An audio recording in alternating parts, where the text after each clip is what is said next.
Hey everyone!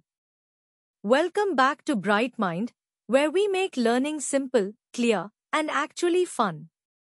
In today's video, we are diving into descriptive statistics, the foundation of data analysis. What is descriptive statistics and why it's so important? Let's assume you're a sales manager looking at last month's revenue data from all your stores. You want to quickly understand what was the average sales? Which store performed the best? Were there any unusually low numbers? That's where descriptive statistics come in, helping you summarize and make sense of the raw numbers. Let's start with the basics. Descriptive statistics are numbers that summarize and describe the features of a dataset. They don't help us make predictions, but they do help us understand the data we are working with. No predictions, just insights. To understand it better, let's talk about its types. First up, measures of central tendency. These tell us about the center in a dataset.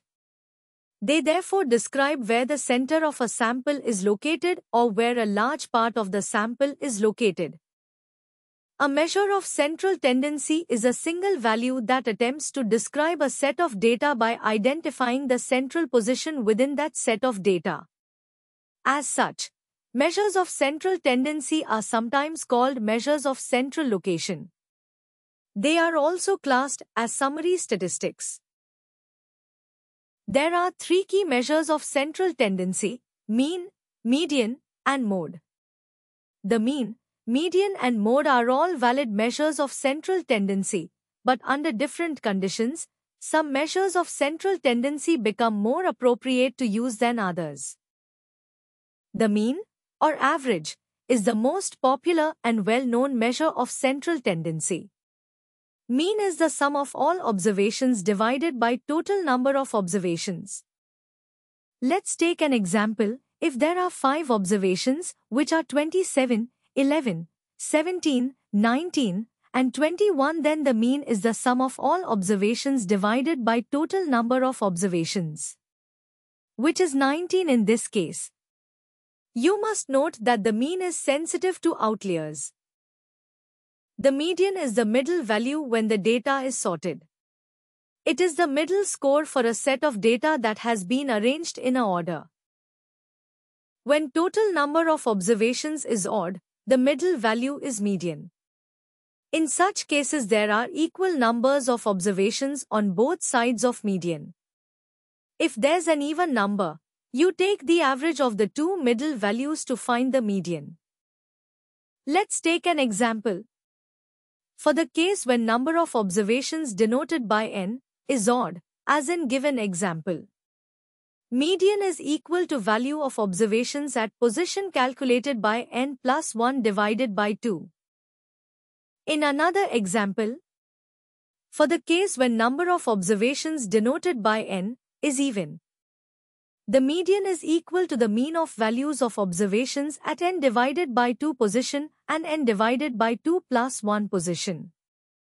Don't forget that data values should be ordered before taking median, and the median is great when your data has outliers or skewed distributions, because it is not affected by outliers and skewed data.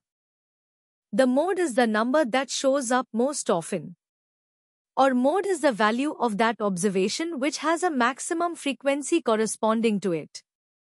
You can have one mode, more than one, or none at all. Let's see an example. We have observations as shown: 5, 3, 4, 3, 7, 3, 5, 4, 3. To find the mode, create a table with each observation with its frequency. Since 3 has occurred a maximum number of times in the data, therefore, the mode of the given data is 3. All 3 measures that we have discussed so far can have an association between them. Let's see how. In the first graph, we see positively skewed distribution, or we can say right skewed data. In such a case, the tail is on the right side, meaning the majority of data points are on the left. And we can see that mode shown by blue line is less than median shown as green line, which is less than mean shown as red line. So we can say that when data is right skewed, then mean is greater than median and mode. Next graph shows normal distribution, which is symmetric and the data is evenly distributed, forming a bell-shaped curve. We can see that mean, median, mode all coincide in the center. So when there is normal distribution in data, then all three measures will have similar value. In the third graph, we see negatively skewed distribution or left-skewed data. In such cases, the tail is on the left side, meaning most data points are on the right. Here mean is shown by red line, median is shown by green line and mode is shown by blue line. We can see that in this condition, mean is less than median, which is less than mode. This table shows what the best measure of central tendency is with respect to the different types of variable. When type of variable is nominal, use mode. When it is ordinal, use median. When data is not skewed, then use mean, and when data is skewed, then use median. So, to sum up, use mean when data is balanced, median when there are outliers, mode when you care about frequency. Now let's talk about how spread out the data is. This is where measures of dispersion come in. Measures of dispersion describe the spread or variability of a dataset. They help in understanding how data points deviate from the central tendency, mean, median, or mode. A high dispersion indicates greater variability, while low dispersion signifies data points are closely clustered around the center. The more similar the scores are to each other, the lower the measure of dispersion will be. The less similar the scores are to each other, the higher the measure of dispersion.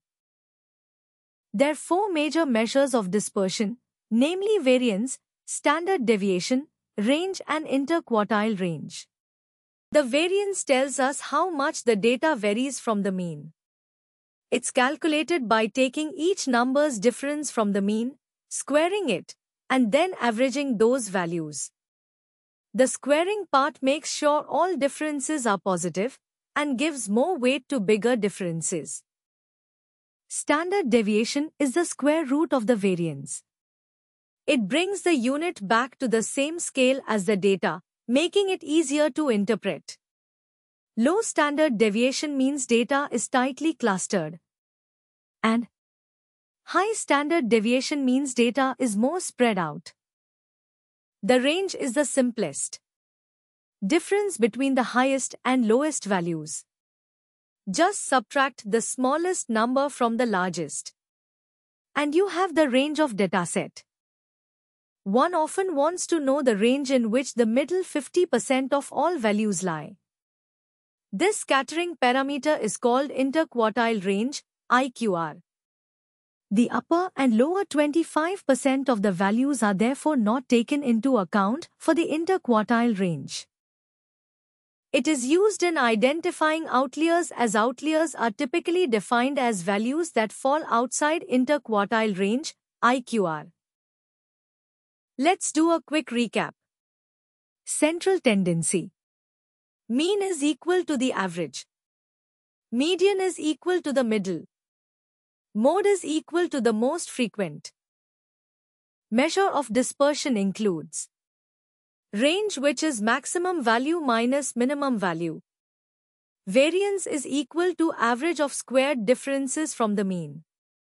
Standard deviation is square root of variance. Thanks for watching.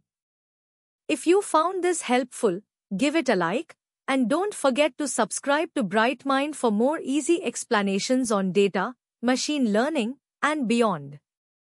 Drop a comment below if you want a follow-up video on inferential statistics or data visualization.